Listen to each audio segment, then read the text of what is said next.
Praise the Lord. കർത്താവിൻ്റെ ധന്യ തിരുനാമം വാഴ്ത്തപ്പെടുമാറാകട്ടെ. ഞാൻ ക്രിസ്തുവിൽ സ്നേഹിക്കുന്ന എല്ലാ ദൈവമക്കൾക്കും 8-ാം മാസത്തിൻ്റെ 15-ാമത്തെ പ്രഭാത വന്ദനം കൂടെ അറിയിക്കുന്നു. ലോകമെമ്പാടുമായിരുന്നു കൊണ്ട് ഈ പ്രഭാതവും ഈ വചന സന്ദേശം ശ്രവിക്കുന്ന എല്ലാ ദൈവദാസന്മാർക്കും വാത്സല്യ കുഞ്ഞുങ്ങൾക്കും എൻ്റെ ഹൃദയത്തിൻ്റെ ആഴമേറിയ സ്നേഹത്തെയും വന്ദനത്തെയും നന്ദിയും ഒപ്പം പ്രാർത്ഥനയും അറിയിക്കുന്നു. പ്രാർത്ഥനയോടുകൂടെ ഈ പ്രഭാതവും വചന സന്ദേശത്തിലേക്ക് പ്രവേശിക്കാം. കർത്താവിൻ്റെ ദാസിദാസന്മാരെ, ഇന്ന് നമ്മുടെ രാജ്യത്തിൻ്റെ സ്വാതന്ത്ര്യ ദിനമാണ്. എന്നാൽ ദൈവമക്കൾക്ക് സ്തോത്രം, ഹല്ലേലൂയ, ക്രിസ്തു യേശുവിൽ കൂടെയാണ് നമുക്ക് സ്വാതന്ത്ര്യമുണ്ടായത്. നമ്മെ തിരഞ്ഞെടുത്തത് കൊണ്ടാണ് ഇന്ന് ഇത്രത്തോളം സ്വാതന്ത്ര്യത്തോടുകൂടെ സന്തോഷത്തോടുകൂടെ സമാധാനത്തോടുകൂടെ നമുക്കായിരിക്കാൻ കഴിയുന്നത്. ക്രിസ്തു നമ്മെ സ്നേഹിച്ചു, സ്വാതന്ത്ര്യം തന്നു. പാപത്തിൻ്റെ അടിമയിൽ കിടന്ന നമ്മെ, ശാപത്തിൻ്റെ അടിമയിൽ കിടന്ന നമ്മെ, പാരമ്പര്യത്തിൻ്റെ അടിമയിൽ കിടന്ന നമ്മെ ക്രിസ്തു യേശുവിൽ കൂടെ നമുക്ക് സ്വാതന്ത്ര്യം ലഭിക്കുവാനിടയായി. ആ സ്വാതന്ത്ര്യം നിത്യത വരെ നമുക്ക് സ്തോത്രം കാത്തു സൂക്ഷിപ്പാൻ ഇടയാകട്ടെ. കർത്താവിൻ്റെ സന്നിധി നമുക്ക് ഇന്ന് പ്രഭാതം പ്രാർത്ഥനയോടുകൂടെ പ്രവേശിക്കാം. സങ്കീർത്തനക്കാരൻ ഇപ്രകാരം പാടുന്നു: ഞാൻ മരുഭൂമിയിലെ വേഴാമ്പൽ പോലെയാകുന്നു, ശൂന്യസ്ഥലത്തെ മൂങ്ങ പോലെ തന്നെ. ഞാൻ ഉറക്കളച്ചിരിക്കുന്നു, വീട്ടിൻ മുകളിൽ തനിച്ചിരിക്കുന്ന കുരുകിൽ പോലെയാകുന്നു. ഈ ലോക ജീവിതം ക്ഷണികമാണെങ്കിലും ദൈവം ഓരോരുത്തർക്കും നിയമിച്ചിരിക്കുന്ന കാലം വരെ ഈ ഭൂമിയിൽ ജീവിച്ചേ മതിയാകൂ. ലോക ജീവിതം സുഖങ്ങളും സന്തോഷങ്ങളും കൊണ്ട് നിറഞ്ഞത് മാത്രമല്ല, ക്ലേശങ്ങളും ദുരിതങ്ങളും രോഗങ്ങളും മനപ്രയാസങ്ങളും കഷ്ടങ്ങളും കൊണ്ട് നിറഞ്ഞതുകൂടെയാണ് ഈ ലോക ജീവിതം. നാം എത്ര തന്നെ ദുരിതം ഒഴിഞ്ഞ് ജീവിക്കുവാൻ ആഗ്രഹിച്ചാലും നനയാത്ത സമയത്ത് ദുഃഖത്തിനുള്ള കാരണങ്ങൾ നമ്മെ തേടിയെത്തും എന്നതിന് തർക്കമൊന്നുമില്ല. മരുഭൂമിയിലെ വേഴാമ്പലിന് തുല്യമാണ് തൻ്റെ ജീവിത അനുഭവമെന്ന് ഒന്നാമതായി സങ്കീർത്തനക്കാരൻ ഇവിടെ പാടുന്നു. ഈ പക്ഷിയുടെ ഒരു പ്രത്യേകത, ഭൂമിയിലെ ഒരു ജലസ്രോതസ്സുകളിൽ നിന്നും വെള്ളം കുടിക്കുകയില്ല.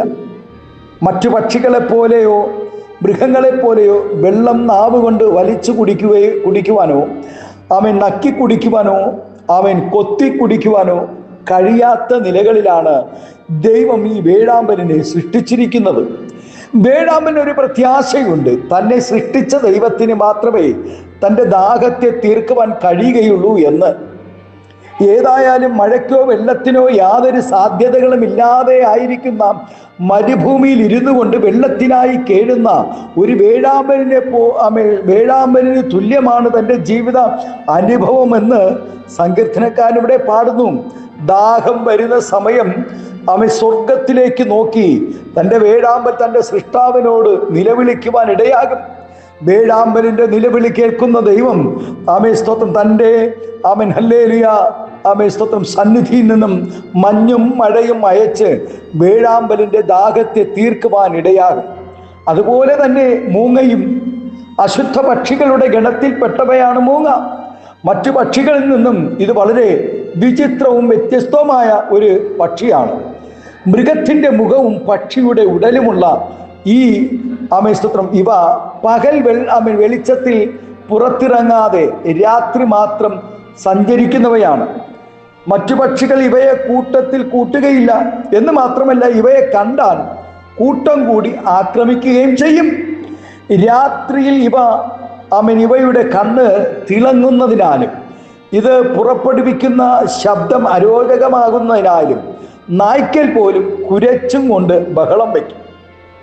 ചുരുക്കത്തിൽ രാവും പകലും ഒരു സ്വസ്ഥതയും ഇല്ലാതെ സ്തോത്രം നിന്നയും അപമാനവും സഹിച്ച് തളർന്ന ഈ പക്ഷി ആരുടെയും ശല്യമില്ലാതെ വിജനമായ ഏകാന്തതയിൽ പോയിരിക്കുന്നത് പോലെയുള്ള അനുഭവമാണ് തനിക്ക് നേരിട്ട് കൊണ്ടിരിക്കുന്നതെന്നാണ് ഭക്തൻ ഇവിടെ ഓർമ്മിപ്പിക്കുന്നത്.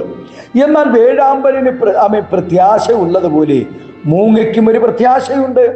പകൽ കാഴ്ച നൽകാതെ ഏകാന്തതയിൽ എന്നെ ഇരുത്തി എൻ്റെ ദൈവം എനിക്കായി ഒരു രാത്രി കരുതി വെച്ചിട്ടുണ്ട് എന്ന് സ്തോത്രം വേഴാമ്പലിൻ്റെ മൂങ്ങയ്ക്കൊരു പ്രത്യാശയുണ്ട്. നോക്കൂ, മൂങ്ങയ്ക്ക് പകൽ സഞ്ചരിക്കാൻ കഴിയത്തില്ല, രാത്രി മാത്രമേ മൂങ്ങയ്ക്ക് കണ്ണു കാണത്തുള്ളൂ. അങ്ങനെയെങ്കിൽ ദൈവം ഒരു രാത്രി കരുതാതെ ഇരുന്നാൽ മൂങ്ങയുടെ അവസ്ഥ എന്തായിത്തീർന്നേനെ? പ്രിയ ദൈവവേദിലെ, മൂങ്ങയ്ക്കൊരു പ്രത്യാശയുണ്ട്. എന്നെ സൃഷ്ടിച്ച ദൈവം എനിക്കായി ഒരു രാത്രി കരുതുവാനിടയാകും. പകൽ കാഴ്ച നൽകാതെ ഏകാന്തതയിൽ എന്നെ ഇരുത്തിയ അതേ ദൈവം എനിക്കായി ഒരു രാത്രി കരുതി വെച്ചിട്ടുണ്ട്. ഈ രണ്ട് പക്ഷികളിൽ നിന്നും വ്യത്യസ്തമായ പക്ഷിയാണ് കുരുകി. എല്ലാവരും ഇഷ്ടപ്പെടുന്നതും കൂട്ടിലടച്ച് വളർത്താൻ ഇഷ്ടപ്പെടുന്നതും ആഗ്രഹിക്കുന്നതുമായ ഒരു വിശുദ്ധ പക്ഷിയാണ് കുരുകി. തീരെ വലിപ്പം കുറഞ്ഞതും നിസാര വില മാത്രമുള്ളതുമായ ഈ കുരുവിയെ ദൈവം കരുതുകയും വിചാരിക്കുകയും ചെയ്യുന്നു എന്ന് തിരുവചനം വ്യക്തമാക്കുന്നു. എന്നാൽ അതിൻ്റെ ജീവിതത്തിലും എന്തൊക്കെയോ കഷ്ടതകൾ വന്നതുകൊണ്ടാണ് അതിന് വീട്ടിൽ കയറി കിടക്കുവാൻ കഴിയാതെ വീടിന് മുകളിൽ തനിച്ചിരുന്ന് സമയം ചിലവഴിക്കുന്നത്. ഒരുപക്ഷെ താൻ ജീവന് തുല്യം സ്നേഹിച്ച തൻ്റെ ഇണ നഷ്ടപ്പെട്ടത് കൊണ്ടായിരിക്കും. അല്ലെങ്കിൽ തൻ്റെ മക്കളോ ഉറ്റവരും ഉടയവരുമൊക്കെ ഉണ്ടായിട്ടും അവരൊക്കെ തന്നെ ഒറ്റപ്പെടുത്തിയത് കൊണ്ടായിരിക്കാം. ഒന്നിലും ആശ്വാസം കൊള്ളുവാൻ കഴിയാതെ ഏകാന്തത തേടി അലയുന്നത്. തൻ്റെ ജീവിത അനുഭവങ്ങളും ഈ പക്ഷിയുടെ അനുഭവത്തിന് തുല്യമായിരിക്കുന്നു എന്നാണ് സങ്കീർത്തനക്കാരനിവിടെ പരിതപിക്കുന്നത്. വിവിധ കാരണങ്ങളാൽ മനുഷ്യർ പലപ്പോഴും സ്തോത്രം ശാരീരികമായും ആത്മീയമായും മാനസികമായും ക്ഷീണിക്കുന്നവരും തളർന്നു പോകുന്നവരുമാണ്. എന്നാൽ നമ്മെ കരുതുന്ന, നാം ആശ്രയിക്കുന്ന ദൈവം ഒരിക്കലും ക്ഷീണിക്കാത്തവനും ക്ഷീണിച്ചിരിക്കുന്നവരെ ബലപ്പെടുത്തുന്നവനുമാണെന്ന് നാം തിരിച്ചറിയണം. ആമേൻ. ശരീരത്തിന് ഉണ്ടാകുന്ന ക്ഷീണത്തിന് പല കാരണങ്ങളുണ്ടാകാം. പാപം നിമിത്തം ക്ഷീണമുണ്ടാകാം. അവർക്ക് ഒന്നിലും ശക്തിപ്പെടാൻ കഴിയുകയില്ല. ആകയാൽ പ്രിയ ദൈവവേദിലെ, വേഴാമ്പലിനെ പോലെയല്ല, മൂങ്ങയെ പോലെയല്ല, കുരുകിലിനെ പോലെയല്ല ദൈവം നമ്മെ സൃഷ്ടിച്ചിരിക്കുന്നത്. നമ്മുടെ ജീവിതത്തിൽ ഒരു പ്രത്യാശ ഉണ്ടാകട്ടെ. ഈ പ്രഭാതം നമ്മുടെ ജീവിതത്തിൽ വേദനകൾ വരാം, കഷ്ടതകൾ വരാം, സാമ്പത്തിക ഞെരുക്കങ്ങൾ വരാം, മാനസികമായ നിരാശകൾ വരാം, എല്ലാവരും നമ്മെ തള്ളിക്കളഞ്ഞെന്ന് വരാം. ശ്രേഷ്ഠമായി സ്തോത്രം ഹല്ലേലൂയ, നമ്മെ സൃഷ്ടിച്ച ദൈവം, തൻ്റെ സാദൃശ്യത്തിൽ നമ്മെ മെനഞ്ഞ നമ്മുടെ കർത്താവ് നമുക്ക് വേണ്ടി സകലതും കരുതുകയില്ലയോ? സ്തോത്രം ഹല്ലേലൂയ. വചനം പറയുന്നു, തൻ്റെ പുത്രനെ ആദരിക്കാതെ സ്തോത്രം ഹല്ലേലൂയ നമുക്ക് വേണ്ടി തൻ്റെ പ്രിയ പുത്രനെ കാൽവരിയിൽ മരണത്തിന് ഏൽപ്പിക്കുവാനാണ്. എന്തിനു വേണ്ടി? നമ്മുടെ പാപത്തിൽ നിന്ന് നമ്മെ വിടുവിക്കുവാൻ, നമ്മുടെ ശാപത്തിൽ നിന്നും, നമ്മുടെ രോഗത്തിൽ നിന്നും, പാരമ്പര്യത്തിൽ നിന്നും നമ്മെ വിടുവിക്കുവാൻ, പുത്രനെ ആദരിക്കാതെ നമ്മെ സ്നേഹിപ്പാൻ, ലോകത്തെ സ്നേഹിപ്പാനിടയായി, നമുക്ക് വേണ്ടതെല്ലാം നൽകിക്കൊണ്ട് ദൈവം നമ്മെ സൃഷ്ടിപ്പാൻ ഇടയായെങ്കിൽ നിശ്ചയമായും നമ്മുടെ ഈ നാളുകളിലെ ആവശ്യങ്ങളിൽ സ്വർഗം കൂടെ ഇരിക്കുവാനിടയാകും. ആ ദൈവത്തിൽ നമുക്ക് പ്രത്യാശ വെച്ചുകൊണ്ട്, ദൈവത്തിൽ ആശ്രയിച്ചുകൊണ്ട്, മരുഭൂമിയിലെ വേഴാമ്പലിനെ പോലെ, ശൂന്യസ്ഥലത്ത് മൂങ്ങയെ പോലെ, വീട്ടിൻ മുകളിൽ തനിച്ചിരിക്കുന്ന കുരുകിനെ പോലെ പ്രത്യാശയോടുകൂടെ ഈ പ്രഭാതമായിരിക്കാം നമുക്കായി സ്വർഗമെല്ലാം കരുതുവാനിടയാകും. അതേ പ്രിയ ദൈവവേദലേ, സ്തോത്രം ഹല്ലേലൂയ. തന്നിൽ ആശ്രയിക്കുന്നവരെ താൻ ഉപേക്ഷിക്കുകയില്ല ഒരിക്കലും. തന്നിൽ ആശ്രയിക്കുന്നവർ ലജ്ജിച്ചു പോകുകയില്ല ഒരിക്കലും. നമുക്ക് ദൈവത്തിൽ ആശ്രയിക്കാം. ഹല്ലേലൂയ. സ്തോത്രം. നമ്മൾ ചിലപ്പോൾ രോഗത്തെ നോക്കി ഭയപ്പെടും, കടഭാരങ്ങളെ ഓർത്ത് ഭയപ്പെടും, മക്കളുടെ ഭാവികളെ ഓർത്ത് ഭയപ്പെടും, നാളത്തെ ദിനങ്ങളെ ഓർത്ത് ഭയപ്പെടും, ഭാരപ്പെടും. ഈ ദിവസങ്ങളിൽ സ്തോത്രം ഹല്ലേ, ദൈവത്തിൽ ആശ്രയിക്കുന്ന ഒരു ദൈവമായി തന്നെ ഭാരപ്പെടുവാൻ ദൈവം അനുവദിക്കും. കാരണം ദൈവവചനം പറഞ്ഞു, നിന്റെ ഭാരം എൻ്റെ മേൽ ഇട്ടുകൊള്ളുക, ഞാൻ നിന്നെ പുലർത്തുവാനിടയാകും. മരുഭൂമിയിലെ വേഴാമ്പലിനെ പോലെ, ശൂന്യസ്ഥലത്തെ മൂങ്ങയെ പോലെ, ഉറക്കളച്ചിരിക്കുന്ന വീട്ടിൻ മുകളിൽ തനിച്ചിരിക്കുന്ന കുരുകിലിനെ പോലെ ഒരവസ്ഥയിലാണ് പ്രിയ ദൈവപൈതലേ ഇന്ന് പ്രഭാതം ആമേൻ ആയിരിക്കുന്നെങ്കിൽ ആമേൻ ഭാരപ്പെടേണ്ട കുഞ്ഞെ, നിന്നെ വിടുവിക്കുന്ന, നിന്നെ കരുതുന്ന ഒരു ദൈവം ആമേൻ ഇന്ന് പകൽക്കാലം നിന്നോട് കൂടെയുണ്ട്. നിന്റെ ആവശ്യങ്ങളിൽ കൂടെ ഇരുന്ന് നടത്തുന്ന, നിന്നെ ആമേൻ ലജ്ജിപ്പാൻ ഇടവരാതെ, നീ ക്ഷീണിച്ചു പോകാതെ, തളർന്നു പോകാതെ, ആമേൻ നഷ്ടപ്പെട്ടു പോകാതെ, ദൈവസന്നിധിയിൽ പിന്നെയും ആമേൻ നിലനിൽക്കുവാൻ തക്കവണ്ണമുള്ള എല്ലാ കൃപകളെയും ആമേൻ ഹല്ലേലൂയ വാതിലുകളെയും തുറന്നു തന്ന നിന്നെ ആദരിക്കുന്ന ഒരു ദൈവമുണ്ട്. ഇന്ന് പ്രഭാതം ഈ ദൈവത്തിൽ വിശ്വസിക്കാമോ? കണ്ണുകളെ അടയ്ക്കാം, പ്രാർത്ഥിക്കാം.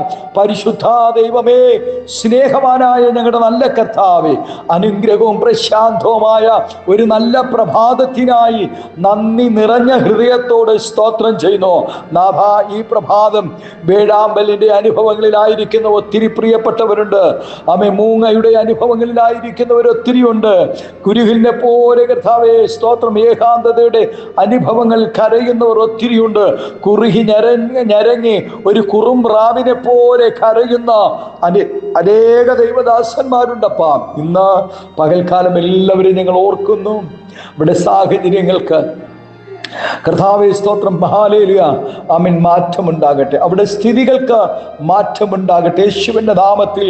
ഈ 8-ാം മാസം ഹല്ലേലൂയ 15-ാമത്തെ പ്രഭാതം ആമേൻ സ്തോത്രം, ഹല്ലേലൂയ, സ്വാതന്ത്ര്യത്തോടുകൂടെ ആമേൻ സന്തോഷത്തോടുകൂടെ സമാധാനത്തോടുകൂടെ അനുഗ്രഹത്തോടുകൂടെ ആമേൻ സകല ബന്ധനങ്ങളെയും അഴിച്ച് സകല ആമേൻ ഭാരങ്ങളെയും ഭാരങ്ങളിൽ നിന്ന് വിടുവിച്ച് തൻ്റെ ദാസിദാസന്മാരെ സ്വർഗം സ്വതന്ത്രമാക്കി അനുഗ്രഹിക്കണമെന്ന് പ്രാർത്ഥിക്കുന്നു. എല്ലാവിധമായ നന്മകളും അനുഗ്രഹങ്ങളും പകരണം. സ്വർഗം അത്ഭുതം ചെയ്യും, മഹത്വം പങ്കെടുക്കണം. യേശുവിൻ്റെ നാമത്തിൽ കൃപയോടെ പ്രാർത്ഥന കേൾക്കണമേ സ്വർഗീയ നല്ല പിതാവേ. ആമേൻ, ആമേൻ. Thank you. God bless you. ദൈവം എല്ലാവരെയും ഈ പ്രഭാതം ധാരാളമായി അനുഗ്രഹിക്കട്ടെ. Thank U.